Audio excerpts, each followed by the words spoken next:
Hey there, Joyce here. In today's video, we're going to review these 10 pack of tiny plants that are a building set that I got sent out for review. You have different types of succulent flower like bonsai and botanical toys for adult mostly because these are mainly for decoration. Okay, you can give these as a gift for Mother's Day, Valentine's Day, even also for Christmas that it's coming up soon. So you can also move these around to change the shape of the flower. Like in this type, you can just close it up or open it up a little bit, and it is a really nice addition to your decoration on your desk or any part of your home that you would like to add this to.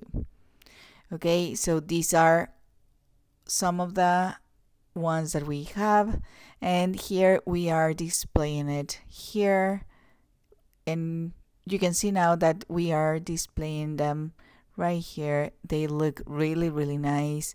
They have a very nice shape. They are not too big, they are not too small, they are just the perfect size. I love building sets, so these ones are very beautiful for us, and I think I'm gonna use some for Christmas.